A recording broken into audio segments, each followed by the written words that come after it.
That guy one na. I'm gonna. I post even in even self at TikTok in my group no I post even now just no much for the RIP. The guy I'm gonna even self video self about what would say.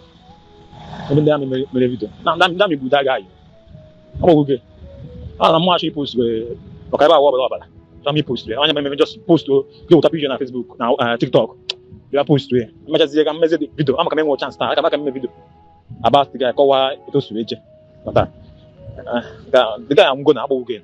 If I na TikTok, you na TikTok you type what disaster ko na na TikTok.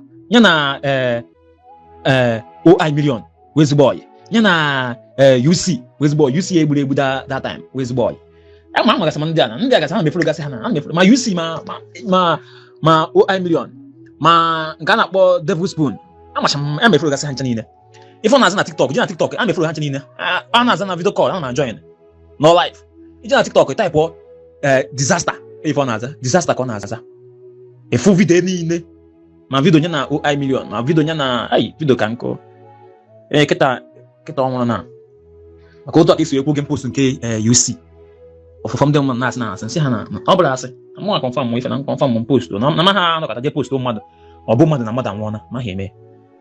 Nota. De bukwa de Biafra na me post we. E bukwa nda ho Biafra na me post we. So na aja first time say since I'm post through UC TikTok since last year TikTok ya mo boy I post na TikTok nyo since ya ngozo yem TikTok go so na madam go kido nya disaster na kita you don't die say you don't die agbari egbe if ko ba say go say aga ndami na police na mo ku igbo nke ikpeazụ ahụ go say mo Mazi ife kwesịrị na ha gba na kpuo ozi hapụtazie na show ha ka na show ha too much na village and also village and show too much onye mere ife all those things they me akwesịrị agba ha na kpuo but ha lu aje na show ha na eme no no ife eme Nigerian zoo too much yo I tell you that too much oga onye na dey berikwa ebere. Please, if you are visiting my YouTube channel for the first time, subscribe with us and turn on your notification button. Hello Biafrans, welcome to Magnetic Gist TV. Good morning, good afternoon, good evening, depending on your time zone location and wherever you are watching us from.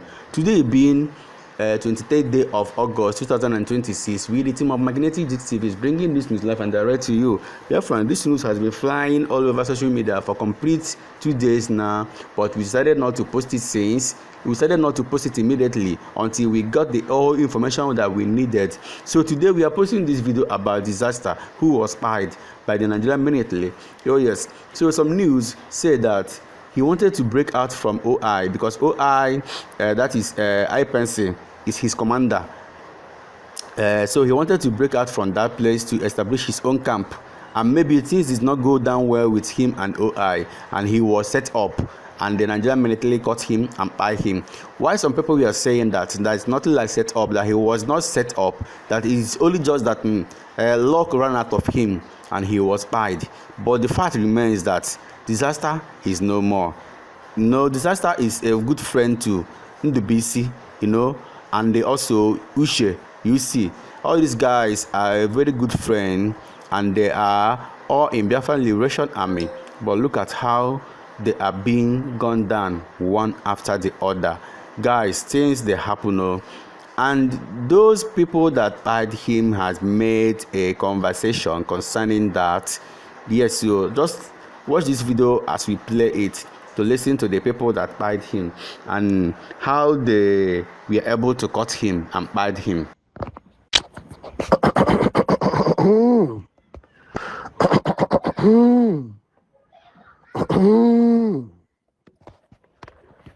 Ya na matara ya akebi udo doro onye ọbụla ma nwoke ma nwaanyị aka njabi Imo State Nigeria at large. Udo doro unu. Happy weekend everyone. Ya abịa m ọzọ onye na-ekwunu Prince atọ mere m kwetukwe Kofi Boland 1 ya a lot no dị ọ bụ na mba month I bụ na mba month ebidogwe ka isi emekwe otesi mi last year ebidokwe ya mba month ọ bụ na mba month papa na ha n'isi papa na ndụ nwa n'isi karịa pa ya n'isi ghọtala so onye ọbụla nọ n'udo dị onye ọbụla just relax udo dị ghọtala awụwa anyị nwe mmeri ghọta we're not gonna give up ghọtala ha ga-ekpe ikpetara ha ghọtala they must give up they must leave our community they must stop kidnapping our brothers and our sisters ghọtala Imo State ga-adịrịrị mma ga-ajụrịrị oyi ụmụaka ga-ajụrị njabụ ga-ajụrịrị oyi amazi anọ ga-ajụrịrị oyi ọta nchukwu ka o siri dị ya onye si datị na ihe ọjọọ ka mma karịa mma ya ga-aṅịnị ga-akpara igbo ngaba baga ọta a na-ekwu ya kamgbe 4 days anyị na-achị hụ na-amonitọ their whereabouts na-achị hụ ntili na mgbede ọta m na uru na-ekwu ihe na anyị chegburu olu ya na-akpọ disaster second in command I pencil yes disaster onye agwa the notorious ụmụ anụmanụ dị n'ime ọhịa the notorious bandit enwere B44 n'ezi ọha ya kamgbe last 4 days or 5 days o buru moto ya kpụrụ ndị otu ya pụwa gawa ebe ọ gabara na ọ ga-aga emepe kampụ oke ya gabe na-ekidnap anyị na-efule so na mgbede ka anyị gidere n'ihe na mgbede ka e gidere n'ihe ozi ya dọrọ akọtuo ya ghọtala so onye nwata sị na if you say your mama no go sleep you go sleep you no go sleep echukwu eke say you no go sleep ebe ụlọ filulu kilite na ụlọ ga-abịa iji stọọbụ anyị ụmụaka nga anyị nwere peace obodo a lovely place ụlọ si ụlọ ga-abịa iji stọọbụ anyị nwa ụlọ agidekwa ya rahụ ụra ụlọ no go sleep na apụrụ na eme ma dị m ehi ụra mmekwana ụlọ na-apịrị ụlọ 1 by 1 na-apịrị ụlọ 1 by 1 ụlọ agidekwana mekwa ụlọ ehi ụra so ụmụnna onye ọbụla nwere obi aṅụrị ya disaster adara na mgbede chiemeruo ezigbo ahịa uche emeruo disaster second in command I pencil ọ na-eme escape kamgbe ọ na-eme escape ọ I pencil na-eme escape agba ya ebe ya emele nna-eli ya na-achị lekwa ihe niile mere nọnsensị niile na-agba na-eme ha na-agba ụlọ na anaghị agwọ ọgwụ na anaghị amụ anaghị agba afa anaghị lulukati were ihe na-eri ụlọ ụjọ na-atụ ụlọ ịpụta enye infọmeshọn hụ amadụ ọgwụ emerụ ihe akwa ọgwụ niile ọnya amechiri ụlọ picha na ụlọ hụ ọgwụ niile ọnya kọ n'olu disaster akpatụrụ ya na agba na ebe ọ ga-gị mepe o si B44 ezi ọha gaba agba gaghị emepe anọda kampụ gebe kakwa ebe onye ga bụ ọkụ kamgbe 4 days ekinapụ egbusi ndị mmadụ na-agabede aga so Chineke emena ya arrest kpọọ nyere ga ya anyị ka wutiri eke lenwụrụ ga-ahụ ọgwụ niile ọnya kọ n'olu ya ma n'ukwu ya ihe niile ọ nọnsensị ụmụazị iberibe na-enwere ike eme ihe I come back again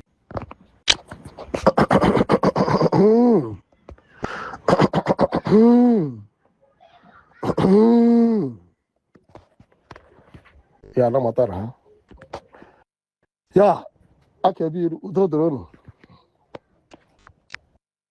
onye ọbụla ma nwoke ma nwaanyị aka njabi Imo State Nigeria at large udo dịrị unu happy weekend everyone ya abịa m ọzọ onye na-ekwunu Prince atọ mere m kwetukwe Kofi Igboland 1 ya elọtọ na ọ dị ọ bụ na mba mont anyị bụ na mba mont ebidogwe ka anyị si emekwa otu esi eme ya last year ebidokwe ya mba mont ọpụla mba mont papa anaghị n'isi papa na ndụ nwa n'isi karịa pa ya n'isi ghọtala so onye ọbụla nọ n'udo dị onye ọbụla just relax udo dị ghọtala awụwa anyị nwe mmeri ghọta we're not gonna give up ghọtala ha ga-ekpe ikpetara ha ghọtala they must give up they must leave our community they must stop kidnapping our brothers and our sisters ghọtala Imo State ga-adịrịrị mma ga-ajụrịrị oyi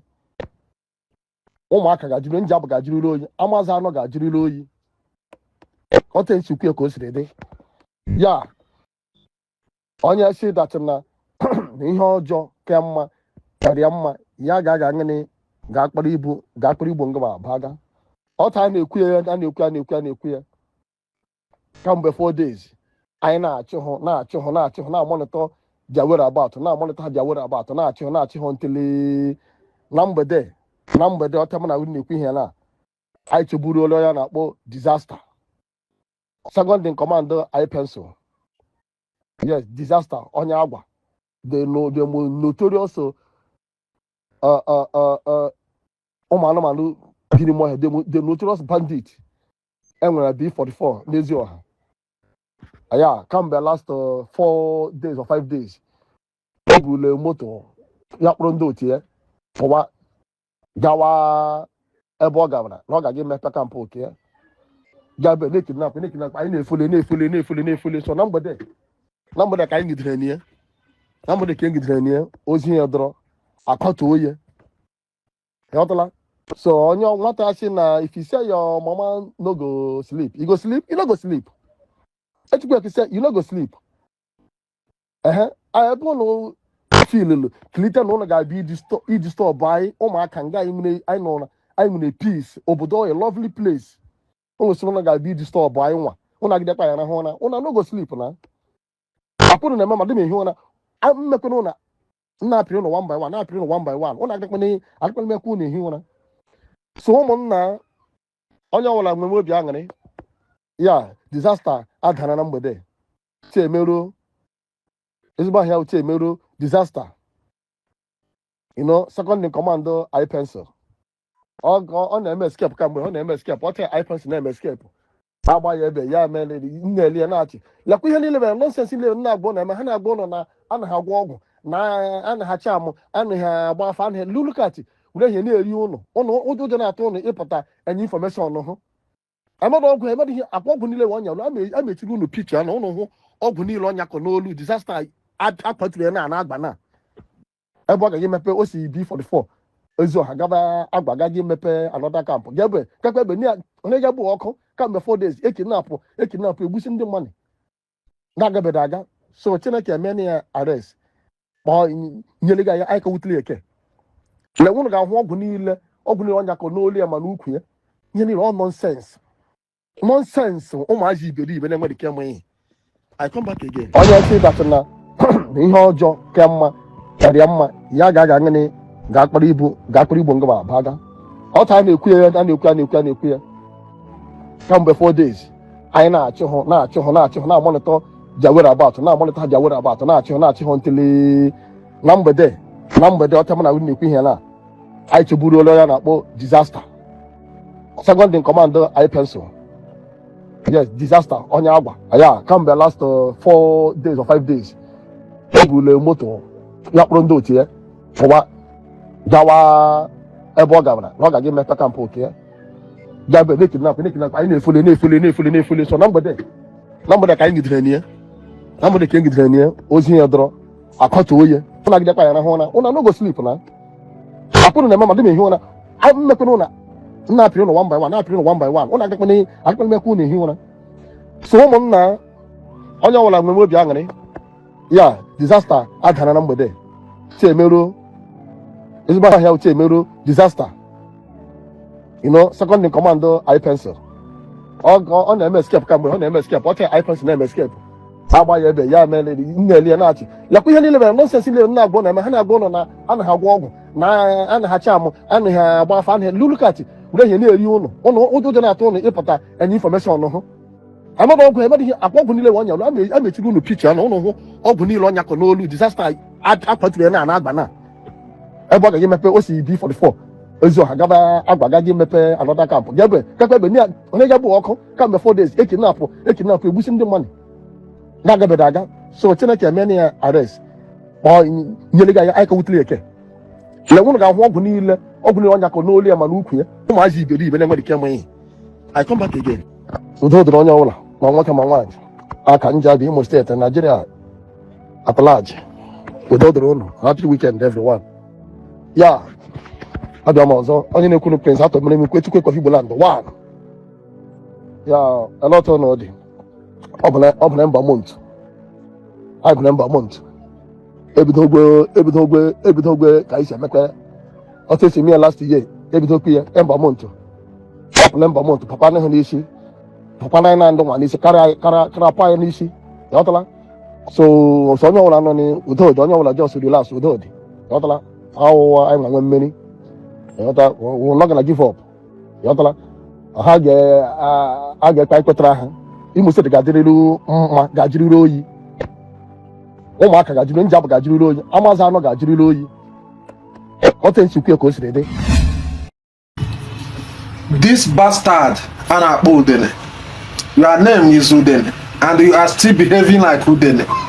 Udene areas, if you see where they buy your brother, an Igbo person, you will be jubilating over it.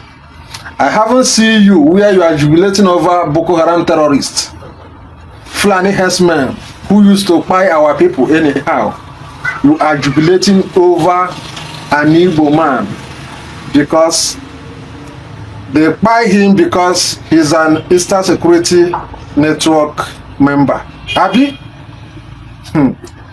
Being Eastern Security Network, is it a crime? They buy him as Boko Haram use, they buy army generals. They buy commanders in chief of army staffs, police, civil defense. Boko Haram used to buy them as they used to buy Eastern Security Network. Why are you jubilating over it? That is what any security operatives used to see. Be very, very careful, and God will polish your mother. Useless idiots. Your grandmother. I don't want to go far. Mugu. So, Biafrans, now you can see that Nonso Nkwa is saying that all the kidnapping that is going on in Imo State are by Fulani herdsmen, but Udene is saying that those kidnappers are Igbos. Listen to Nonso Nkwa in this video to hear what he said concerning the kidnapping case that has been going on in Owerri, Imo State for a very long time now. And a very, very quick one. The issue of the vigilante anywhere now our villages. Adewalaka Hamega. But we want to know exactly here what the problem of our vigilantes. Actually, because also Sunday vigilante wouldn't in a community. So Sunday vigilante wouldn't really protect the community from the Fulani bandits. So Sunday vigilantes I want in our communities I wouldn't really protect our forest. Let me commend our gallant men, the vigilante Amaka Ohubi, Nakasulo with the West. Vigilante Amaka Ohubi over the years na Bali. Vigilante Amaka Ohubi over the years na Bambo. In fact, I say Mukweno over the West, the strongest vigilante over the West, Amaka Ohubi. Amaka Ohubi vigilante. And even now Amaka Ohubi, a lot of forests, bushes surrounding that community. And a lot of forest, you can link Amaka Ohubi forest to Omogoma, to Orogwe, to Abunade Irete, and other places, over the west, and even over the north. You know, so Amaka Ohubi where these criminals, Fulani bandits, here where they had a G, or here had a G, man, ever had a do and the mad. These Fulani bandits, when you get trauma to Norogwe now, more trauma to Nirete, Ebonya again went to where when Amaka Ohubi. And when you get trauma to Nandegu now, Ebonya again went to where when Amaka Ohubi. And all this while, Amaka Ohubi vigilante have been trying. After can be vigilante or Orogwe. Ndi vigilante Irete. Vigilante Ndegu. Roko with Amaka Ohubi vigilante. All the very, very important. All the possible. Nde vigilante Omogoma. Nde vigilante Oforola. Eziobodo. Naze. Obizeha. Nekedeha. Let these people have a central vigilante. Because I own the reason why Nde Fulani badi tige shi toro madu na Ndegu, for instance. Burunda running more here Ndegu, no for like 2 days. Buru ha shift to only more here Amaka Ohubi. Ma buru ha bani more here Mogoma. Na wagari more here Mogoma. Haga no 4 days, 5 days, nde jidere ha. Nwe be anything, no attack, no nothing, no confrontation. That man Ebrule and Degu, none of 4 days in Imohia. These Fulani bandits were transporting them in Imohia for 4 days. Hashini Imohia this, Hashini, you know, and the problem was coordination. The vigilantes, now that's Azix, Ndeguha, Ireteha, Orogweha, Obakoha, Ejebekuruha. The vigilantes should have a common or central vigilante. They should have a central vigilante. How question communication. So that when Yemen and Degu, then Degu can radio Ndamako Yubi. Ndamako can radio Ndejemekuru or radio Ndizombe. You know? These things are very important. Orukwa maka nde Fulani bandit hajuole ni mohe anyị. Nde Fulani bandit juru ni mohe anyị. Nde Fulani bandit ha juru ni mohe anyị. And ha nwechara group by group. According to one nine nwoke Sheba Helota. Ha nọ na group by group. Enwere ike ndị nke tọrọla gị release gị n'ime ọhịa ka na-apụta another group eburu gị. And all of them which are Fulani bandits. All of them. So, because when you hear what they are telling them, what we must state today, what we must state successfully. We are too quiet. We are too dormant. Nde vigilante na abali ekelekwa amunu. Nde vigilante ndozo na abali ekelekwa amunu. Jishiri ike, but you need to do more. You need to do more. Oya hebenda na wande madu na aba. Ouna na abali. Ka unu just ya warrior. I just warrior like oya 1 pole, 2 pole, 3 poles. Ouna we iki warrior. Wami oya wami. Because in the Fulani bandits say na wami imo oya. Hana we more him and Hana had the number. Haga hawa. But ebe we be kind and oya who war here. I am making this video to commend the vigilantes balega. No with the West. Neke balega nan bitolu. Man, I want to do Obako to step up. Actually, can do Obako vigilante, step up. Obako vigilante, step up. And we will a lot of rubbish news, I know about the Umunani and the Fulani bandits in Aroko. About to some of Umunani, the Fulani bandit information. Moneji Hozo, Neji Hopo. Opo diala ni la ngone be Fulani bandits amatachala. All diala jiri here. Opo diala ni na ngone be Fulani bandits amatachala. All diala jiri hopo. Ehona every community John Onwuna ajuju. All where each community ga put a call for. Apota call for. Nde na arokwa with the Fulani bandit. Onwu gbuo ha. Oga heruole. All the communities apota. Ndopra niile egboro ofopụta. Ekwubi okwu. Nde niile wu nde ha na Fulani bandits na-arụ ọrụ n'obodo a. N'Imo State a. Na community anyị. Each community apụta kwuo oye. Iwu nwoke iwu nwaanyị, iwu nwata iwu okenye. Gị na ndị Fulani bandit a na-atọrọ ụmụnne gị. Ala kugbuo okwe gị. Oge eruole mgbe all the communities, ndị eze, ndị traditional rulers ga-apụta, epupụta ọfọ, ehu oye. Some of our brothers are very hungry and very wicked and heartless. They will continue to betray us. Then, nde vigilante niile, anyị unu n'ala. Nti unu n'ala. Nde vigilante niile nwere n'Owerri West. Nde vigilante Ọgbakụ. Nde vigilante Ejemekwuru. Ihe Agwa. Nde vigilante Agwa. Izombe. Anyị unu n'ala. Nti unu n'ala. Ekwuchakwa m. Ọwụ ihe niile ka anyị ga-ekwu ebe a. Ndewonu. Our brothers are doing the perfect job. These guys in Abia State are chasing away Fulani camps or more, they are doing the perfect job that we want in Igbo land. Kudos to them.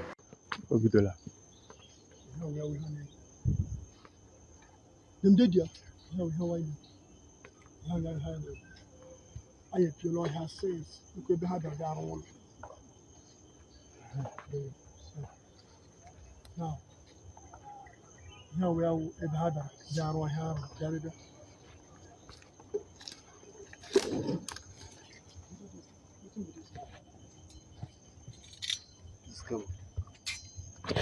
Yeah, Kebuaya. You can manage about the Maria. You know, when they touch more. How would this be? Yes, some of that caution.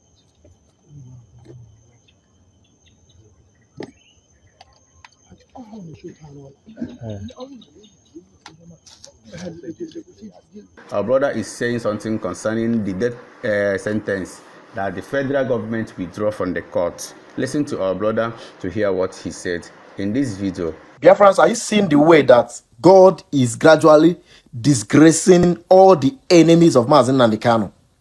God is gradually disgracing and disappointing them. Ever since the day that the news broke out that the cross appeal that Nigerian government dropped against Mazi and Kanu, brought against Mazi and Kanu has been dropped, that they have withdrawn it. None of the enemies, all of these people that celebrated when the cross appeal came up, none of them has posted it, nor shared it, nor said a thing about it. None of them. But they rushed on the social media to post against, to mock Mazi and Kanu, to mock Barrister Aloy Ejimako, to make it to look as if Barrister Aloy Ejimako is unprofessional. Whereas Barrister Aloy Ejimako is the most wise lawyer in this Mazi and Kanu's case that Mazi and Kanu has ever brought. Unlike the gossiper and the blackmailer that destroyed IPOB, third administration, sorry. Barrister Aloy Ejimako is not out for gossiping. What you do in IPOB is none of his business. His own business is to save his clients. And that is the job that he has been doing. And he is doing it very, very well. He is determined on that job. Those of you that are fighting him are doing so because of envy and jealousy. If you refuse to remove envy and jealousy and hate in your heart, God get and you people cannot never stop Biafra. They never born well to stop the coming of Biafra. So today we are celebrating this particular victory, and none of you people are talking. None of you people are posting it because you are hiding your face in shame. And that is how it will keep on happening to you till the day the Biafra will come. There I can see Ebube Jesus is preaching the gospel of Biafra in the streets of Biafra. Ebube Jesus get morale. She can one carry go. Very good months. Very good months. Obon Ukwesinomike na PDP, the PDP be on my sake. Akameka no. Peyana Bea.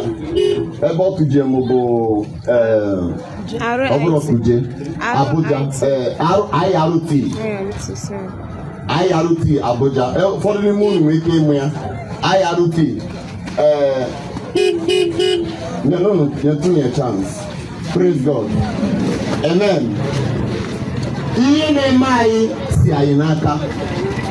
Let me tell you, praise God. I am sending this message to Biafra, and I'm sending this message to the Igbos. We cannot grow, we cannot win, except if we move as one. We cannot grow, we cannot win, except if we love each other. Without love, we cannot be free. Muslim where you have plan now. I'm telling you, I'm not telling you as a man of God, but as a man that has only forever. How can I go to a woman now? Even this Saturday, after this Saturday, I am going to see somebody. Hallelujah. This video is concerning Mazi Simon Ekpa, his court case that has been going on for a very long time, and how Mazi Simon Ekpa is winning in his court case. Listen to our brother's account of Simon Ekpa's court case to understand exact thing that is going on down there in Finland. Biafrans. So today is the 21st of August 2026. So far so good. The case of Mazi Simon Ekpa, the appeal court, appeal hearing that has been going on in Finland, Lati, today, Mazi Simon Ekpa is doing wonders. When I say wonders, I mean he's doing perfectly excellent in the court. So as you can see, that the people of Biafra, those who came to support him from all over the world, are currently inside the courtroom after the court session. I think you can see how everybody is hugging him because of the joy and happiness, and because of the way he has represented the people of Biafra and the way he defended himself in the court of Finland. The people of Biafra were so happy to embrace him for the wonderful job he has been doing ever since this case started. It is not by his grace, it's not by his power, but it is by the grace of Chukwuka, the God that gave him the wisdom and the knowledge to stand this trial. And he's not only standing on this trial, he is also defeating the enemies. He is defeating them hands down in the court in Finland. So our PM is doing excellent, good job. He's making sure that he represents all the 17 million Biafrans. Very good.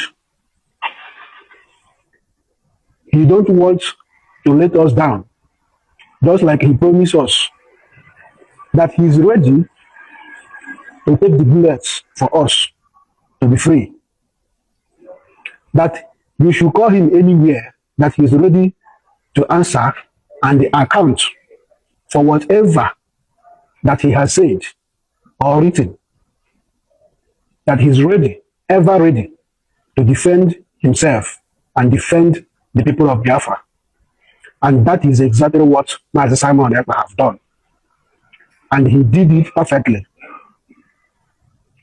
So we want to appreciate the God Almighty, the Chukwuka, for giving him this opportunity that he has been looking for a very long time, so that he can present the case of Biafrans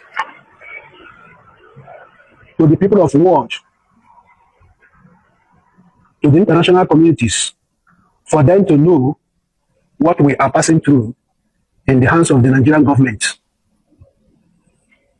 So it is a great honor for him to be where he is today. That's what they say, that everything happens for a reason. So the reason why he was arrested and jailed for almost 2 years now is because of a day like this. You understand? So we appreciate you, Simon Ekpa. We love you. And we are with you, you and Mazi Nnamdi Kanu. Two of you are the great leaders that we love and cherish. And we believe that two of you are sincere and genuine in what you are doing. That is the reason why we can never abandon two of you. So my brothers and sisters, We keep on praying for both of them. We keep on praying for them, that God should continue to give them the wisdom, the knowledge, and most importantly, good health. God should give them good health, that nothing will happen to them, and that they are going to be.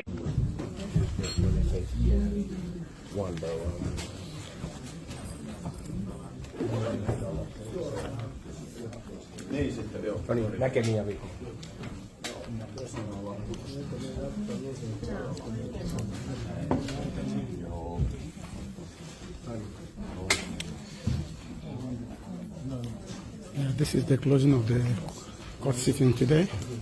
That's the end. Mazi, Ndewo.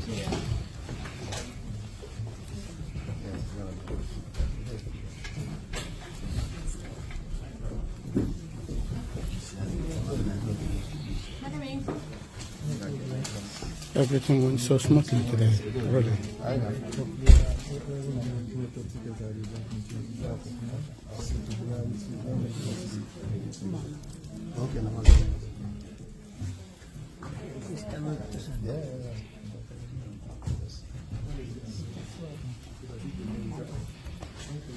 It was very interesting.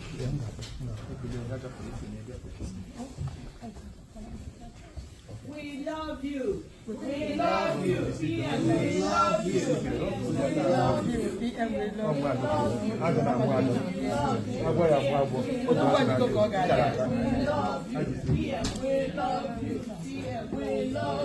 Ada? I want to be with him.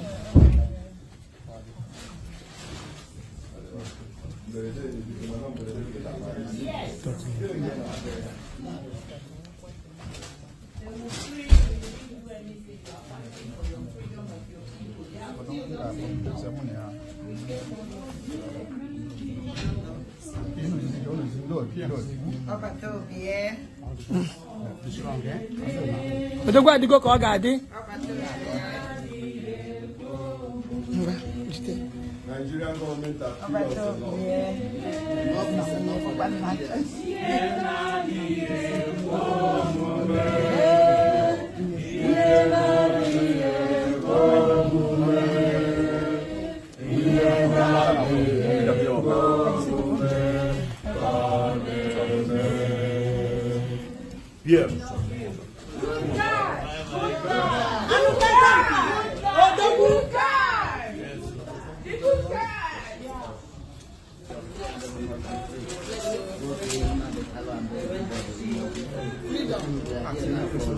So please, Mazi Benchus, please go and give us the update of what goes on today in the court. What has happened today? Well, today is another wonderful day. For what has gone today, it really shows that our Prime Minister knows what he's doing. And he knows he's really, really prepared.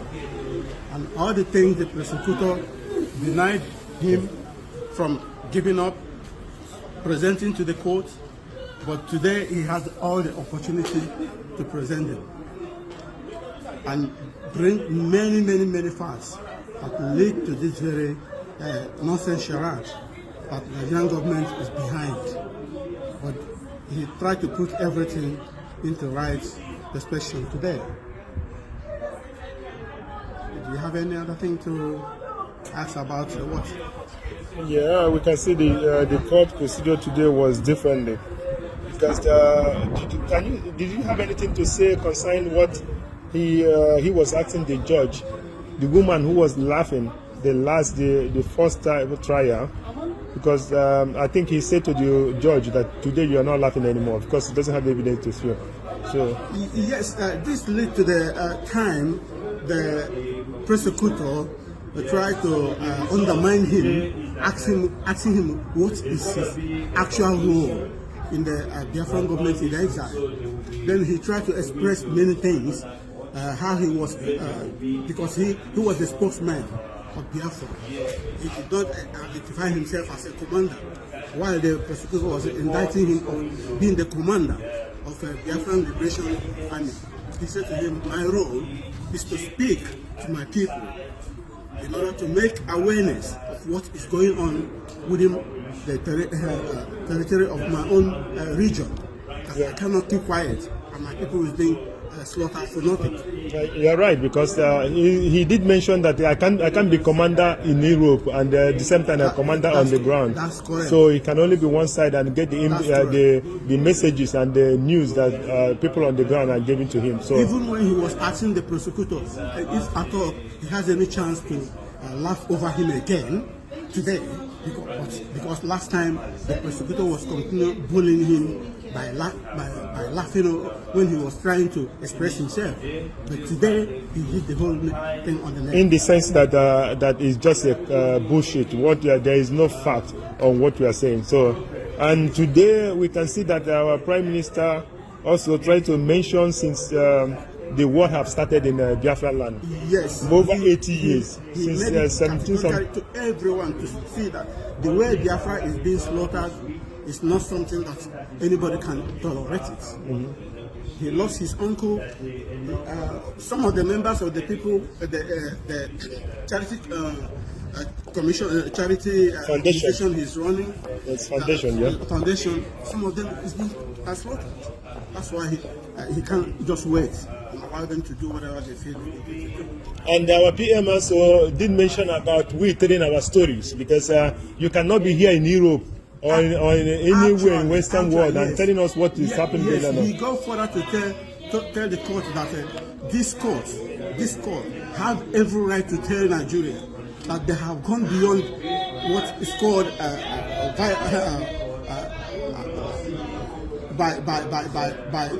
holding the people's rights of being a member of a committee of human rights organization.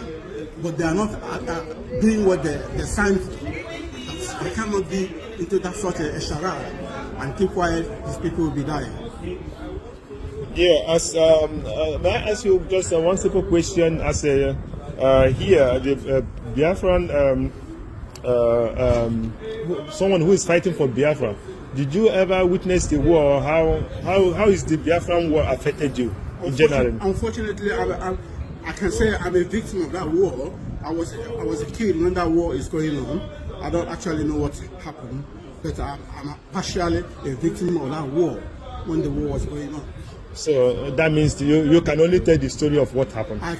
Yes, I read it from the history, and my parents took me from all the way from Port Harcourt to the down east, where we originated come from. Yeah. Thank you so much for this short, brief interview. And with time goes on, we have more to present. Thank you so much. Thank you so much. Thank you. Thank you. Thank you. So now. People can use it the wrong way. No. There's nothing like using it the wrong way. Just to have know what you're feeling and how you feel about what happened in the court, and what you think that will come out of this court and all the process Simon is going on. So that is why I wanted to ask you your feeling and your as a member of the government, America, not of United States of Biafran government that was declared in Latin in 2024. Yeah. Thank you, Biafrans. Thank you, everyone watching this video. Remember to subscribe with us, Magnetic Dix TV, for we remain the best. Let us interact in our comment section. We all love you. Bye.